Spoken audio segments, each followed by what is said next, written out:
Saudações em Cristo Jesus. Mais uma vez eu gostaria de compartilhar com você essa palavra que é pura, que é santa, a palavra do nosso Deus, o nosso Criador. Sabe que às vezes perguntamos por que é que Deus permite tanto sofrimento sobre a face da terra? Desde quando Deus colocou nesse mundo, nessa terra, Adão, o primeiro homem, existe o sofrimento. Esse sofrimento, às vezes nós perguntamos, se Deus existe, por que tanto sofrimento na vida das pessoas? Por que esse choro que vem, angústia, morte e outras coisas? Sabemos que há sofrimento que traz muita tristeza na vida de muitas famílias. Estamos passando por esses dias onde várias famílias já perderam um ente querido, um amigo, por causa do vírus que tem andado por aí. Mas acima dessas coisas, podemos perceber que tem sofrimento no geral. Falta de comida, doenças perigosas, falta de moradia, pessoas vivendo em lugares que é lugar de rato viver, porque é muita sujeira, muita podridão. Por que existem essas coisas? Por que tal coisas? Até aí, talvez começamos a entender, são pessoas que talvez não estão procurando Deus, estão longe de Deus, e atribuímos isso ao descaso que é feito pela pessoa em relação a Deus e ao seu serviço e estar com Ele. Mas e quando se chega mais perto? O sofrimento na vida das pessoas que se achegaram para Deus.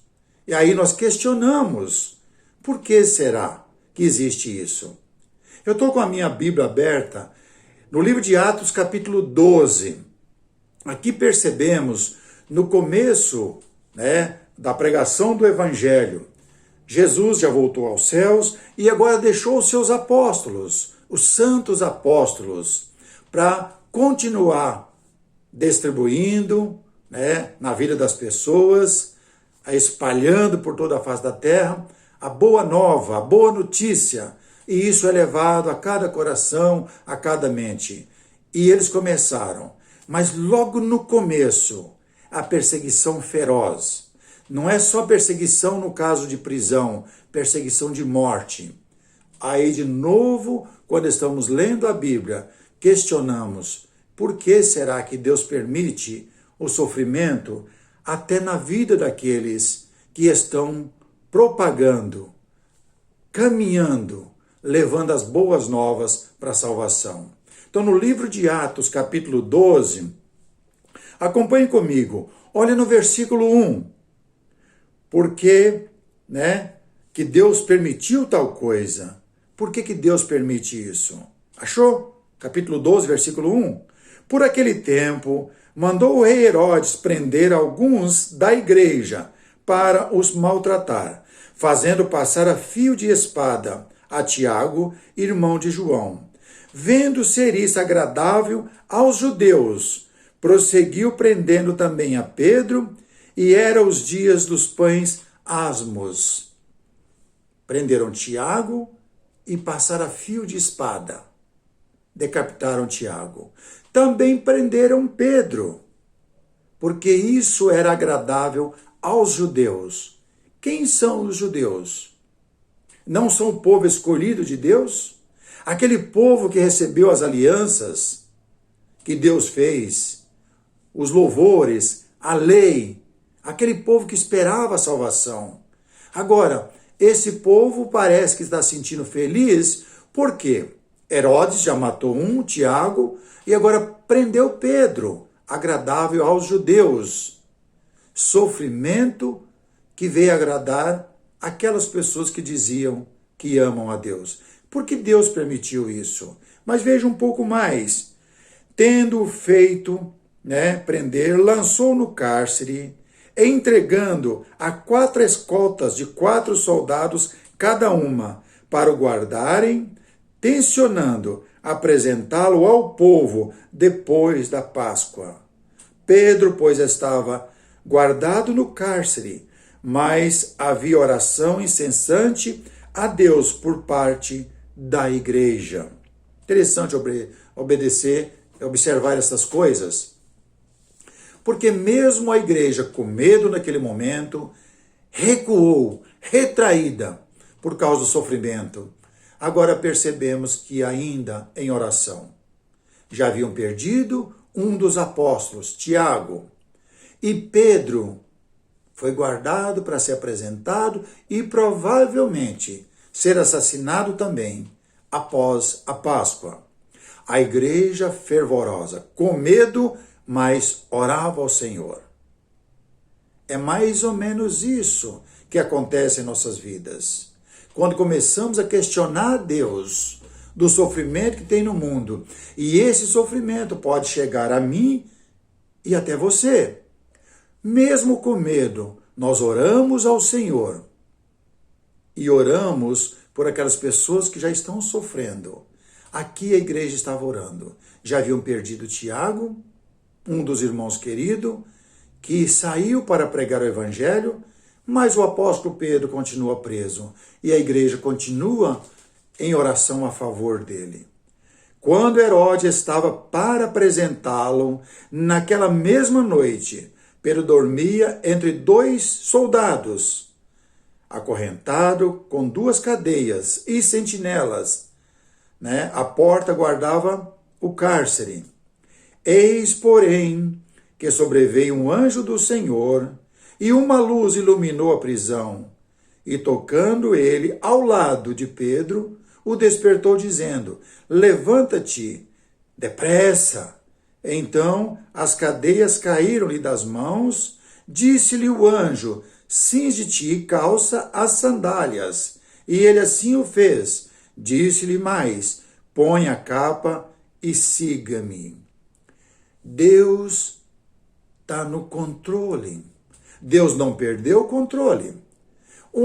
Ele recolheu já para ele. Ruindade, maldade do homem, decapitaram Tiago. Pedro agora vai ser liberto, não pelos homens. Através das orações, Deus o libertou. Mas poderia ter acontecido também que Pedro iria perder a vida física. Não era o motivo para parar de orar ao Senhor. Era para estar firme com Ele. Aí Jesus decide nos ajudar um pouco naquelas palavras que nos traz confiança. Evangelho de João, capítulo 16, temos algumas informações que nos ajudam a compreender um pouco do mistério que está encoberto. E Jesus vai revelar para nos dar a esperança, para nos dar a direção, para que a gente possa trilhar esse caminho. Em João capítulo 16, no versículo 25, Jesus chega e conversa com seus apóstolos, mostrando que devemos confiar que a vida aqui nesse mundo, ela é frágil. A vida aqui tem sofrimento, mas precisamos confiar em Deus. Essa confiança em Deus vai nos ajudar a atravessar esse mar de tempestade, de sofrimento que vem na minha vida e na sua vida, vem em nossas vidas. E Jesus fala para a gente ter um bom ânimo. Ele venceu o mundo, ele venceu essas perseguições. Ele não disse que ele iria ficar livre da morte física. Ele venceu até a morte física, porque ao 3º dia, Jesus ressuscitou para nunca mais morrer. Sendo ele o primeiro entre muitos irmãos, ele é a primícia. E depois, na volta dele, vai ressuscitar todos quantos o amam para uma vida eterna. E aqui em João capítulo 16, no versículo 25, pegou a sua Bíblia? Estas coisas vos tenho dito por meio de figuras. Vem a hora em que não vos falei por meio de comparações, mas vos falarei claramente a respeito do Pai. Naquele dia pedireis em meu nome, e não vos digo que rogarei ao Pai por vós, porque o próprio Pai vos ama, visto que me tendes amado e tendes crido que eu vim da parte de Deus. Vindo o Pai, entrei no mundo, todavia deixo o mundo e vou para o Pai. Olha o caminho. Vindo o Pai, entrei no mundo, o Pai vos ama, porque vocês demonstraram amor por mim. O amor a Cristo faz uma diferença, porque leva a mim e a você a acatar as palavras que Ele ensinou e colocar Ele em ordem em nossas vidas, ou colocar nossas vidas em ordem através das instruções dEle, para que possamos mostrar o verdadeiro amor, e o Pai também nos ama. Mas Ele ainda continua falando, versículo 29, disseram os seus discípulos, agora é que falas claramente e não empregas nenhuma figura. Agora vemos que sabe todas as coisas e não precisa de que alguém te pergunte. Por isso, cremos que, de fato, vieste de Deus. Replicou-lhe Jesus, crestes agora? Vocês creram agora? Que eu sou o caminho, a verdade e a vida? Eu sou a fonte? Vocês creram nisso? Está vendo como Jesus vai abrindo o leque? O sofrimento está em volta, como acabamos de ver na vida de Tiago, de Pedro. Tiago foi morto, Pedro agora vai ser solto pelos próprios anjos do Senhor. A igreja em oração, e Jesus aqui menciona isso. Mas olha o que ele diz no versículo 32. Eis que vem a hora, e já é chegada, em que sereis dispersos, cada um para a sua casa, e me deixareis só. Contudo, não estou só, porque o Pai está comigo.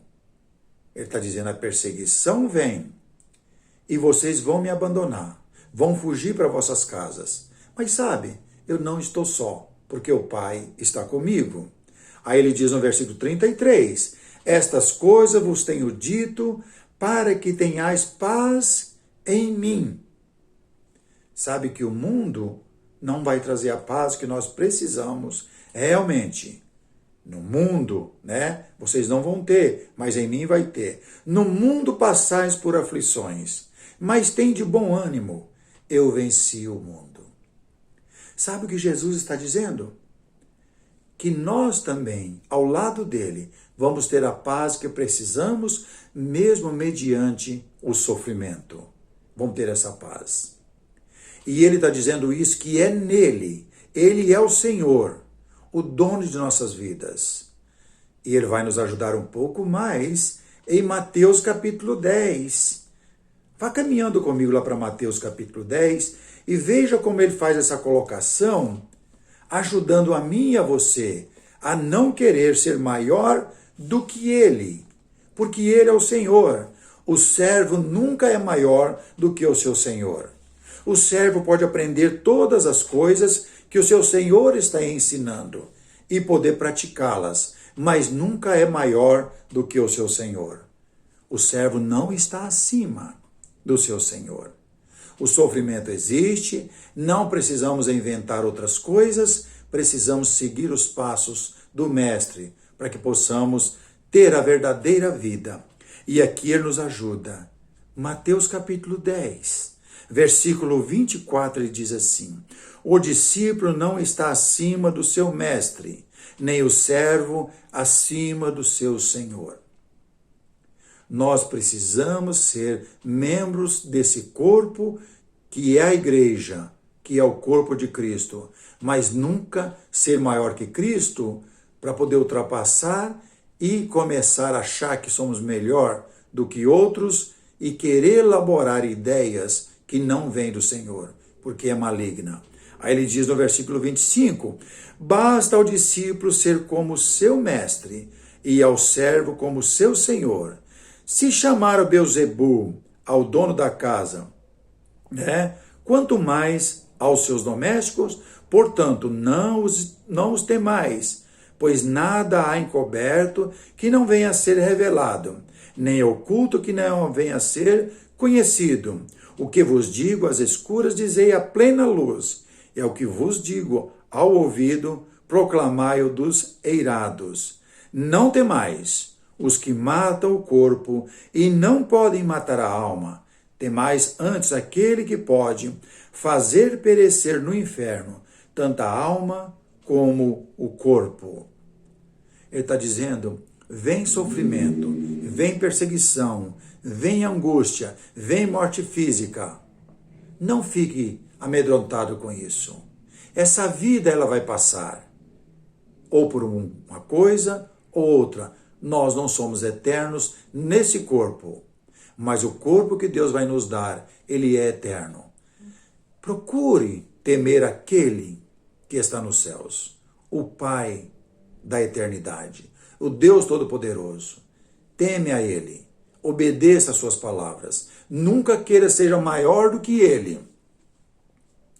Agora aqui nessa vida, o que é que as doenças, o que é que os homens maus podem fazer? Apenas tirar a vida física, mais nada. Esses não conseguem fazer mais que isso. Agora o Deus Todo-Poderoso, se não colocar a nossa vida em ordem, reconhecer que somos pecadores, Ele pode fazer qualquer um de nós perecer na eternidade, sofrimento eterno e mandar para o castigo, tanto o corpo como a alma. Mas veja o que ele fala um pouco mais. Versículo 29. Não se vendem 2 pardais por um ases, e nenhum deles cairá em terra sem o consentimento do vosso Pai. E quanto a vós outros, até os cabelos todos da cabeça estão contados. Não temais, pois, bem mais valeis vós do que muitos pardais.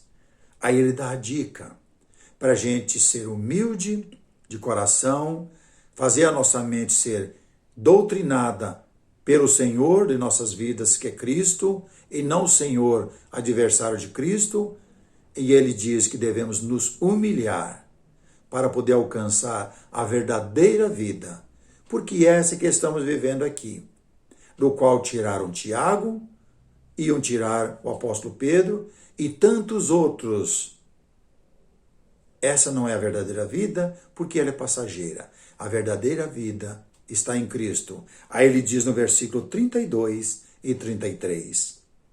Portanto, todo aquele que me confessar diante dos homens, também eu confessarei diante de meu Pai que estás nos céus. Mas aquele que me negar diante dos homens, também eu negarei diante de meu Pai que está nos céus.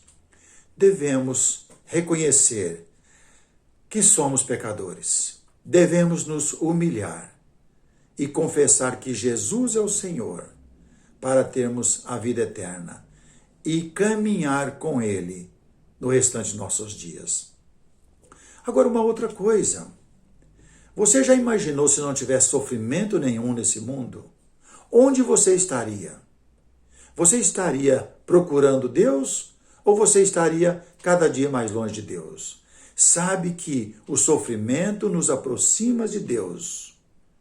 A igreja, enquanto Tiago estava sendo passado a fio de espada, Pedro estava preso, a igreja estava orando, mesmo com medo. O medo faz com que nós aproximemos de Deus. E ao aproximar de Deus, vamos mostrar a humildade e confessar que Jesus é o Senhor de nossas vidas. E abraçá-lo e segurá-lo e não apartar da mão dele. Porque ele é o Senhor de nossas vidas. Jesus Cristo, o enviado de Deus, que os judeus gritaram, tira esse malfeitor do nosso meio. Vamos gritar, deixa Jesus pertinho de nós, para que ele possa nos ajudar a nos livrar da morte eterna. E que o sofrimento que nós passamos nesse mundo nos ajude a aproximar de Cristo, para que possamos mostrar a humildade e o arrependimento e ficar para sempre com Ele desde já. Que Deus abençoe você, que Deus nos abençoe, para que possamos caminhar juntos nessa jornada aqui, para alcançar a verdadeira vida que vem daqui a pouco, após partirmos desse mundo. Se esses vídeos têm ajudado você, se inscreva no canal, seja um mensageiro de Deus. Mande para pessoas que você ama pessoas que você gostaria também que aprendesse essas pequenas lições, porque através delas vai fazer com que a pessoa possa caminhar com Cristo e nós vamos encontrar um dia na eternidade e glorificar o Senhor para sempre. Que Deus abençoe você.